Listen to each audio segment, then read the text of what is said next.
가을도 어느덧 막바지에 접어들고 있는 것 같습니다. 만추라고 하죠. 산의 단풍도 또 절정을 이루는 이 아름다운 계절. 추수가 끝난 이 들녘을 쭉 이렇게 돌아다 보면 아마 또 다른 이 생명을 품기 위해 숨을 고르고 있는 것처럼 느껴지기도 합니다. 상과들은 이제 겨울옷으로 다 바꿔 입고 어느덧 겨울 준비에 들어간 또 모양인 것 같기도 하고요. 이 아름다운 절기를 보내고 있는 우리에게 추수감사 주일로 지키게 해주신 하나님께 감사와 영광을 올려드립니다. 할렐루야. 가을은 뭐니 해도 추수의 계절이죠. 추수를 생각하는 계절입니다. 추수가 우리에게 주는 의미가 여러 가지가 있지만 무엇보다도 기다릴 수 있는 어떤 이 모습, 그것을 우리에게 가르쳐주는 것 같습니다. 씨를 뿌리고 일정한 시간이 지나야 거기서부터 싹이 나고 또 뿌리가 나고 또 줄기가 생기게 되고 또 그 줄기를 통해서 가지가 생겨나게 되고 열매를 맺게 되고, 그러니까 이 어떤 일정한 시간이 지나야 반드시 열매가 주어진다는 것을 우리에게 가르쳐 주죠. 그것은 결국 하나님께서 정해놓으신 시간입니다. 할렐루야. 그러니까 하나님께서 정해놓으신 그 일정한 시간이 반드시 흘려야 합니다. 그래서 추수는 이 기다림이 필요합니다. 우리의 생각 같아서는 씨를 뿌려놓으면 반드시 열매가 맺으면 좋겠지만 반드시 하나님께서 정해놓으신 시간이 흘러야 가능합니다. 그러니까 우리가 이러한 섭리를 통해서 기다림의 신앙을 배우게 합니다. 우리의 신앙도 마찬가지다라는 것. 신앙도 우리가 기다리고 또 기다리고 또 그래야 열매가 주어진다는 사실. 그래서 그것을 통해서 우리는 하나님의 때를 바라보게 되고 또 그 기다릴 때를 알게 하는 어떤 이 삶의 안목과 지혜를 그 속에서 우리가 깨달을 수 있는 것이죠.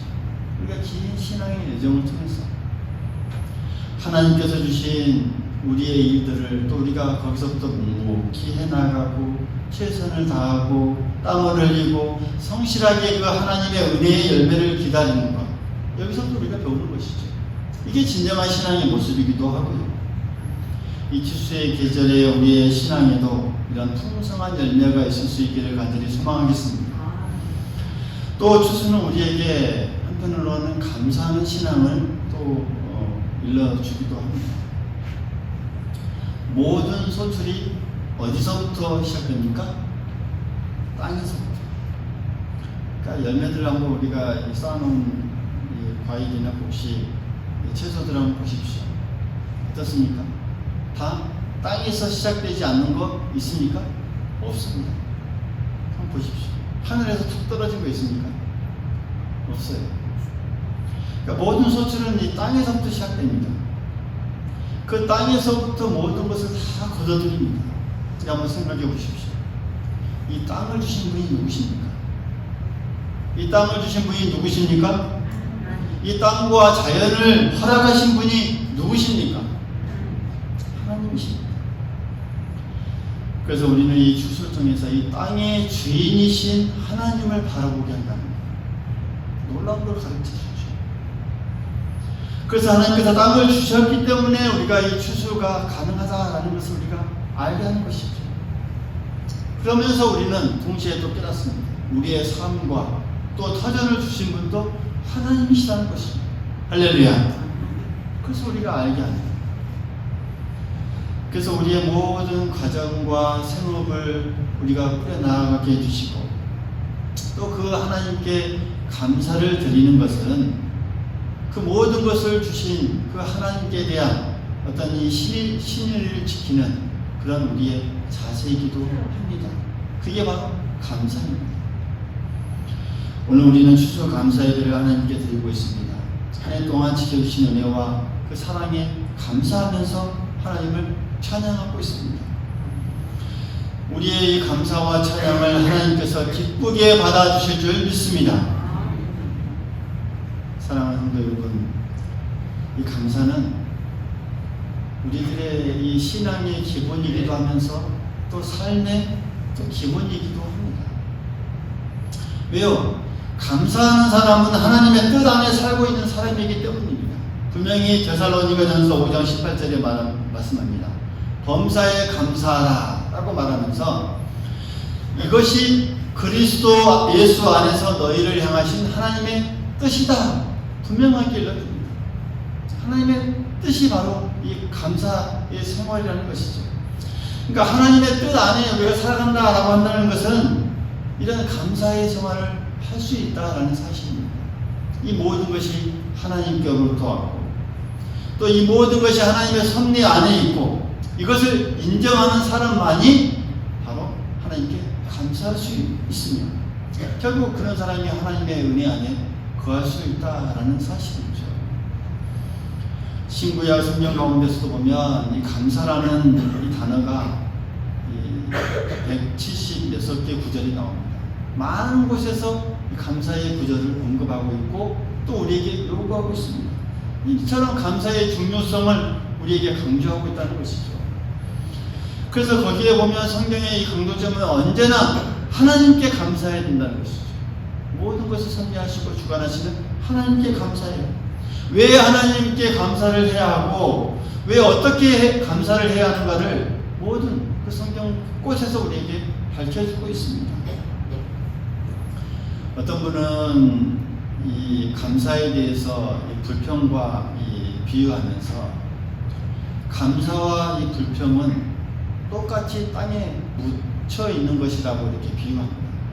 그래서 그것에서 우리가 하루를 살아가면서 하루 속에서 이 감사를 어떤 사람은 캐내기도 하고 또 어떤 사람은 불평을 땅에서 캐내기도 하는 것과 같다 이렇게 비유를 합니다.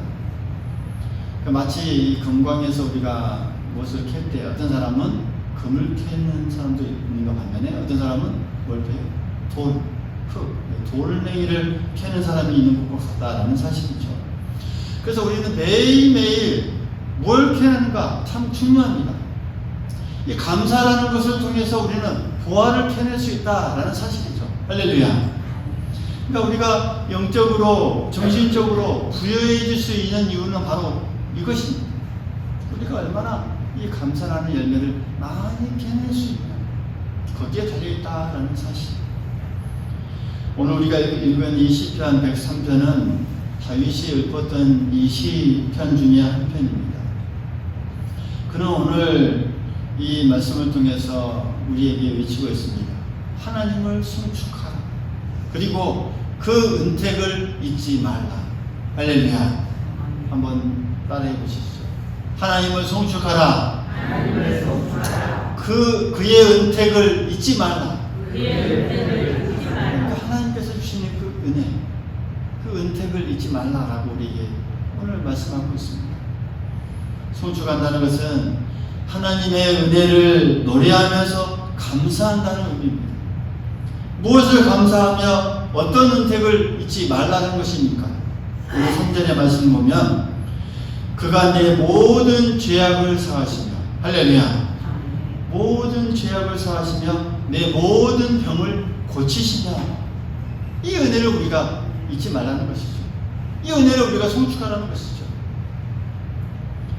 하나님께서 우리에게 베푸시는 가장 큰 은혜는 죄를 용서하시는 은혜입니다. 할렐루야. 죄의 결과는 이 사망이라는 그 결과에서 우리를 다 자유롭게 해주셨습니다. 용서해 주셨습니다. 죄로 인한 그 결과, 멸망이라는 그 길에서 우리를 구원해 주신 분이 하나님이십니다. 사하신다라는 말, 히브리어로 사흐라는 말. 그러니까 이 형태를 보면 능동 분사형으로 쓰였습니다. 그러니까 계속해서 끊임없이 계속해서 용서하신다는 뜻입니다. 그때마다 순간순간마다 끊임없이 계속해서 용서가 우리에게 향하고 있습니다. 한번 딱 끝나버리는 것이 아니라 계속해서 주어지는 그게 하나님의 은혜라는 사실. 시편 86편 5절에 보면 주는 선하사 사죄하기를 즐거워하시며 부르짖는 자에게 인자하심이 후하심이로다 라고 우리가 말씀하십니다. 사죄하기를 뭐라고요? 즐거워하신다 표현하고 있습니다. 인간은 정말 우리가 우리 자신에게 죄가 있고 잘못이 있으면서도 다른 사람의 허물을 또 잘못을 쉽게 용서하지 않습니다. 그러나 하나님은 다르십니다. 하나님은 사하시고 용서하기를 즐기십니다. 즐거워.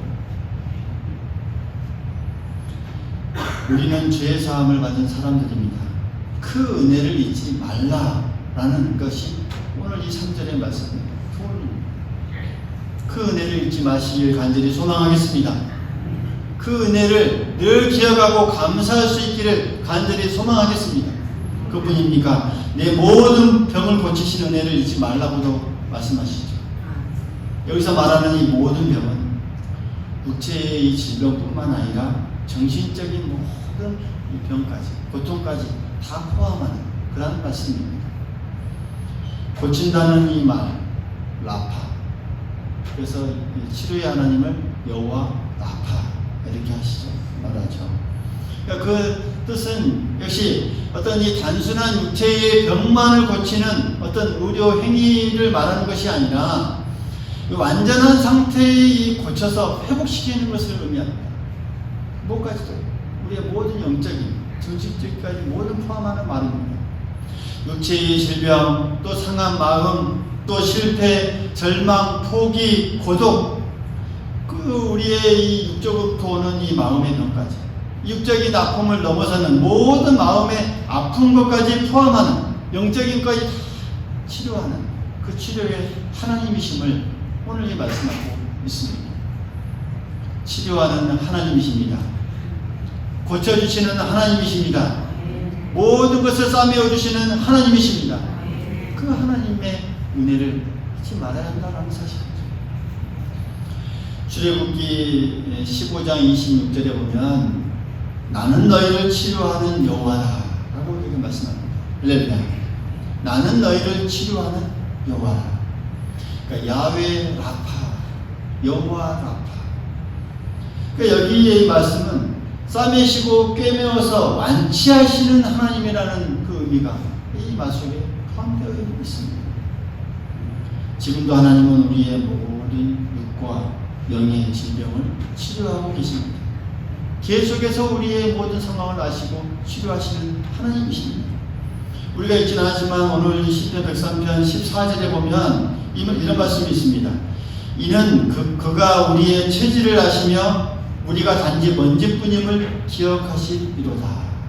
할렐루야.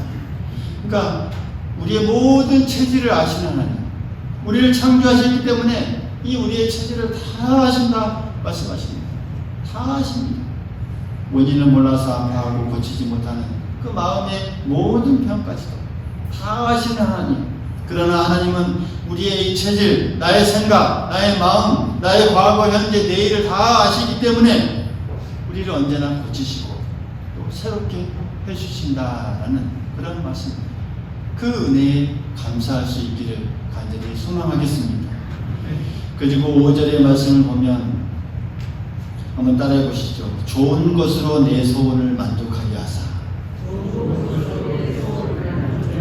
좋은 것으로 내 소원을 만족하게 하신다. 그러니까 이 짧은 단어 안에 우리가 바라고 소망하는 것이 다 들었습니다. 뭐예요? 좋은 것. 할렐루야. 그리고 우리의 소원. 그리고 뭐라고요? 만족하게 하신다. 언제나 좋은 것으로 만족하게 하시는 그 하나님. 그 하나님으로 인해서 우리가 감사해야 된다라는 것을 외치고 있습니다. 오늘 이 말씀에 이 다윗이 말하고자 하는 이 초점은, 이 초점에 있는 것은 내 소원보다는 이 좋은 것에 있습니다. 좋은 것. 그러니까 좋은 것으로 우리를 채우시는 하나님, 좋은 것으로 우리를 만족하게 하시는 하나님, 우리의 상황에 있어서 가장 좋은 것으로 어떠한 때이든지 늘 함께 하시는 그 하나님이심을 찬양하고 있습니다. 하나님께서 우리의 필요를 따라서 우리에게 필요한 가장 최상의 것을 공급하셔서 가장 최고의 아름다움으로 우리를 만족해 하실 것임을 오늘 노래하고 있는 것이죠. 예전에 어떤 요즘에 직업들이 많이 생겨나는데 그 중에서도 보면 우리의 이 아름다움, 외적인 아름다움을 꾸미기 위해서 어떤 메이크업이나 헤어 디자이너나 또 스타일러스라는 그런 직업들이 우리에게 많이 익숙하게 이제 직업들이 있습니다. 그러니까 어떤 이 외모에 대한 어떤 전문적인 이 지식을 갖춘 사람들이죠. 그래서 뭐 연예인들이나 뭐 유명인들뿐만 아니라 일반 사람들도 이런 이 최상의 아름다움을 갖추기 위해 이런 이 전문가의 도움을 받습니다. 왜냐하면 이런 이 전문 어떤 지식 없이 내가 좋아하는 것, 내가 좋아 보이는 것만으로는 내가 어떤 이 최상의 아름다움을 이루어내기가 쉽지 않기 때문입니다. 그래서 비싼 비용을 지불해서 이런 사람들의 도움을 받는 것 아니겠습니까? 그러니까 최상의 만족을 얻기 위해서 그렇게 나아갑니다. 이처럼 외적인 만족을 얻기 위해서조차 이런 전문가를 찾기 마련인데, 여러분, 우리는 어떤 사람들입니까?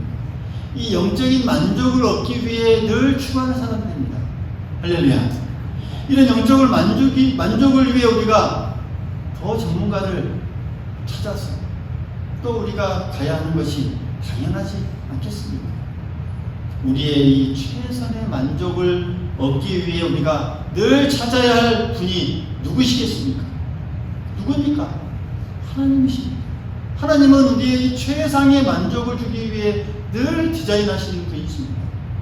그래서 우리의 상황, 우리가 소원을 향해 나아가지만 우리의 이 최상의 상황을 어떻게 아름다움을 꾸며줄까라고 우리에게 늘 다가와셔서 최고의 것을 우리를 만족하게 해주시는 분이십니다.